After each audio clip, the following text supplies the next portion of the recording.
Target of audience है वो है यूथ। यूथ सामान्य तौर पर पंडालों तक आती नहीं है, तो मैं देखता हूँ जहाँ पर वो लोग उपलब्ध हैं उन्हीं के बीच में जा करके उनसे बात करते हैं, उनको अधिक से अधिक सुनते हैं और फिर उनकी समझ जहाँ जहाँ गलत होती है उसको हम करेक्ट करते हैं।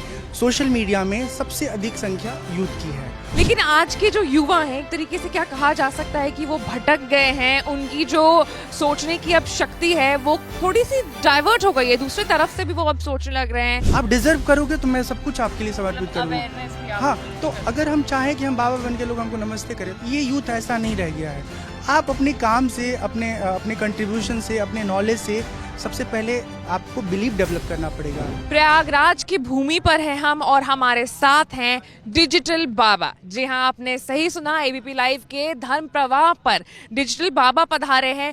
आपके मन में ये सवाल उठ रहा होगा कि आखिर इनका नाम डिजिटल बाबा क्यों है, तो ये हम सबसे पहले इनसे ही जानेंगे। पहले तो बहुत बहुत स्वागत है आपका एबीपी लाइव के धर्म प्रवाह पर। डिजिटल बाबा नाम आपने क्यों और कैसे सोचा?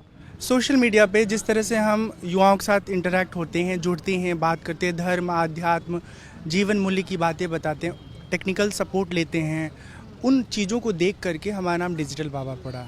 अच्छा, तो आपने क्यों ऐसा सोचा कि हम डिजिटली लोगों से कनेक्ट करेंगे? क्योंकि आजकल अगर हम देखें तो अब भी जितने भी बाबा हैं, संत हैं, सब जो है प्रवचन देते हैं, लोग आते हैं, उनसे मिल करके बैठ के बात करते हैं, एक ऑरा की भी बात आ जाती है।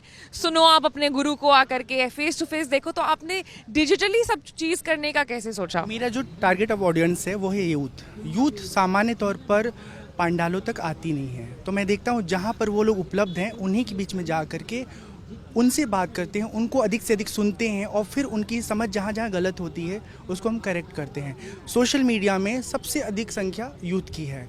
वो दिन भर स्क्रॉल कर रहे हैं, देख रहे हैं चीज़ें। 10 तरह के कंटेंट हैं, उसी में आध्यात्मिक जो मेरे कंटेंट होते हैं, प्रवचन, भजन, मोटिवेशनल टॉक्स, उनको भी मिलता रहता है, तो अनायास हम उनके बीच में जाते हैं और उनसे जुड़ जाते हैं। चलिए, आपने युवाओं का नाम लिया है, युवाओं को जोड़ने का काम आप जो है कर रहे हैं, लेकिन आज के जो युवा हैं एक तरीके से क्या कहा जा सकता है कि वो भटक गए हैं, उनकी जो सोचने की अब शक्ति है वो थोड़ी सी डाइवर्ट हो गई है, दूसरी तरफ से भी वो अब सोचने लग रहे हैं।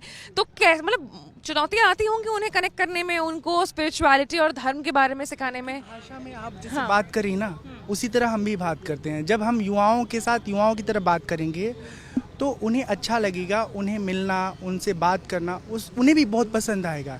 अब दिक्कत क्या था, बाबा जी लोगों का, साधु लोगों का जो स्टीरियो इमेज होती है ना, उस इमेज से कई बार लोग दूर हो जाते हैं कि उनके पास जाएंगे वो माइंडसेट अलग होगा, मेरा माइंडसेट अलग होगा, मैं कोई सवाल करूंगा। कई बार बाबा लोग सवाल को समझे बिना सामने से कहते तुम्हें सवाल करने नहीं आता, तुम्हें प्रश्न पूछ।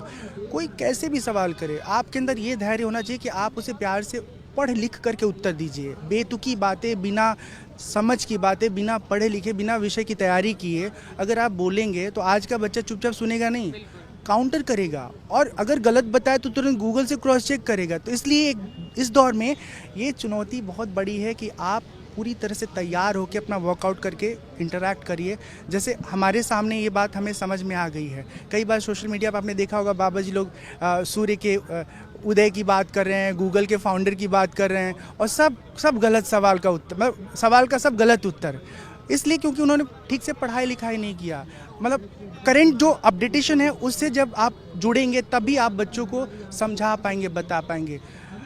किस्से कहानियाँ शॉर्ट में सुनाइए और यूथ के जीवन से उसको रेलेवेंट करके सुनाइए, तब समझ में आएगा। बहुत सारे किस्से कहानियाँ हैं जिसका कुछ कनेक्शन नहीं नज़र आता।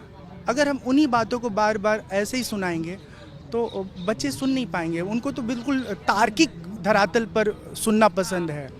ठीक, अब हम कहें रात को हमको भगवान ने स्वप्न दिया और कहा जाओ बच्चा आज से तुम जो है दिव्य विज्ञान से युक्त हो। भाई कहाँ स्वप्न दिया भगवान ने, कैसे प्रूफ करोगे? अभी तो आस्था का सवाल है।